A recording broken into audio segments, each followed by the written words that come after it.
Welcome back, deep thinkers. Did you know that 1 in 4 people has experienced emotional blackmail in their relationships? Astounding, isn't it? Today we delve into the dark world of emotional blackmail, a manipulative tactic that's more common than you might think. So, what is emotional blackmail? Picture this. A person uses your feelings as a tool to control or manipulate you, often by making you feel guilty, ashamed, or afraid. This tactic can turn up in various aspects of life, from romantic relationships to friendships, even in the workplace. It's a subtle and insidious form of control, often hard to recognize when you're in the thick of it.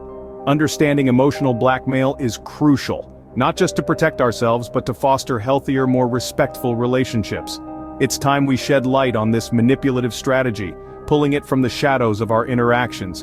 Ready to delve deeper into the signs of emotional blackmail? Stay with us.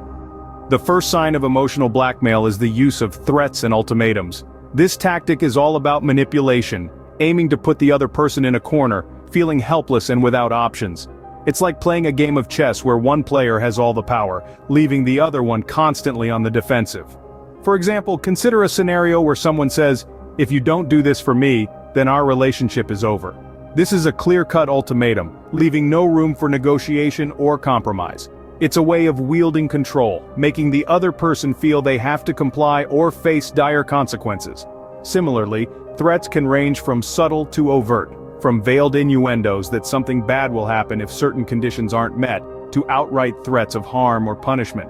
These tactics are designed to instill fear and compliance. So the next time you encounter threats or ultimatums, remember, it could be a sign of emotional blackmail. The second sign to look out for is guilt trips. Now, guilt trips are a subtle yet potent weapon used by emotional blackmailers. They are designed to make you feel responsible for the blackmailer's emotions or problems. Let's delve deeper into this. Imagine a friend who consistently insists, "If you cared about me, you would do this for me." Here, the friend is using guilt to manipulate your actions, making you feel like you owe them. The underlying message is that your feelings, wants, or needs are less important than theirs. Or perhaps a partner who constantly reminds you of that one mistake you made years ago, never letting you forget. They use this guilt to control your actions, making you feel indebted to them. These are classic examples of guilt trips. They are designed to play on your emotions, making you feel guilty for things that are not your responsibility. Guilt trips are a powerful tool in the emotional blackmailer's arsenal. Be vigilant. Gaslighting is the third sign of emotional blackmail. Now, gaslighting is an incredibly sophisticated form of manipulation. It involves distorting the victim's perception of reality to make them doubt their own sanity. Imagine, for instance, someone constantly dismissing your feelings or experiences, insisting that they didn't happen or were imagined, or perhaps subtly changing details over time to rewrite the narrative in their favor. This tactic can be as subtle as a dismissive comment or as blatant as denial of an event that you both experienced. It's like being in a room where the lights are slowly dimmed. You might not notice the change immediately, but eventually, you find yourself in the dark, questioning your own senses. Gaslighting is insidious, and its effects can be devastating, causing confusion, anxiety, and loss of self-confidence. It's a tool used by emotional blackmailers to gain control and power. Gaslighting can make you question your reality. Be aware. The fourth sign of emotional blackmail is playing the victim.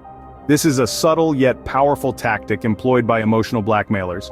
They cleverly present themselves as the victim, often shifting the blame to others. It's a classic ploy to elicit sympathy and guilt. Imagine a friend who always shares tales of woe, painting themselves as the innocent party in every situation. They may use phrases like, "Why does this always happen to me?" Or, "I can't believe they would do this to me." The aim is to make you feel sorry for them and in turn, manipulate your actions or decisions. But here's the catch. It's important to differentiate between someone genuinely going through a tough time and a person using victimhood as a tool of manipulation. Remember, everyone faces challenges, but when someone constantly plays the victim, it might be a sign of emotional blackmail. Let's quickly go over the remaining signs of emotional blackmail. First, we have isolation. This is when the blackmailer tries to cut you off from friends, family, or anyone who could potentially support you. They want to be your only source of comfort, making you more susceptible to their manipulation. Next, we have dependency.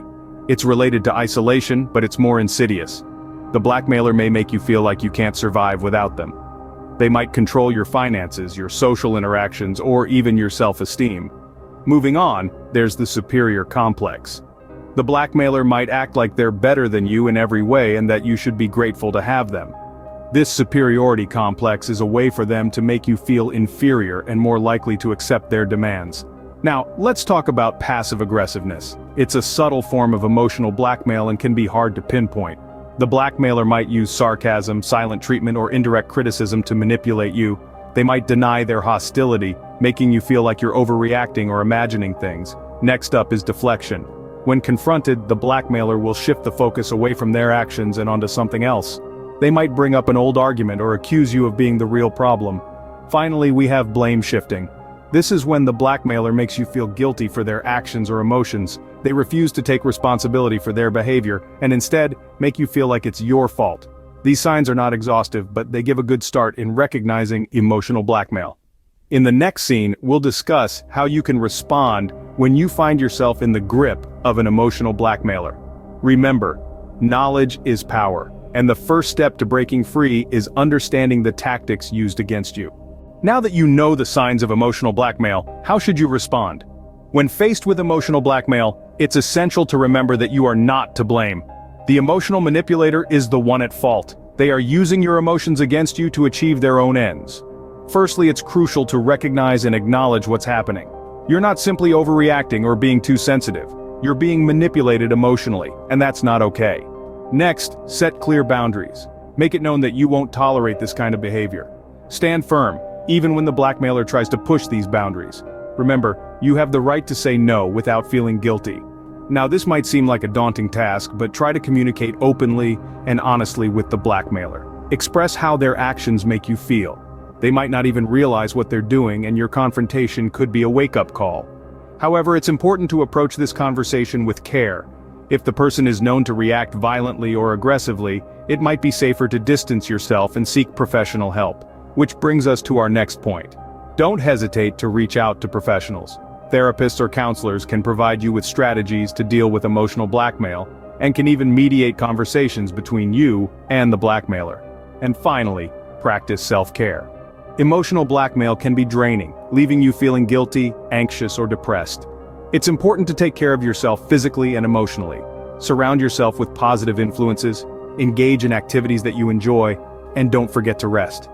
In the end, remember that it's okay to walk away. If someone continues to manipulate your emotions despite your efforts, it might be time to consider removing them from your life. This isn't a sign of weakness, but rather a testament to your strength and respect for your own emotional well-being. Remember, you have the right to set boundaries and protect your emotional well-being. We've covered a lot today, deep thinkers. We've navigated through the murky waters of emotional blackmail, identifying its 10 telltale signs. From threats and ultimatums to guilt trips and gaslighting, we've explored how these tactics can be used to manipulate and control. We've also delved into the role of the victim, understanding the manipulator's propensity to play this part.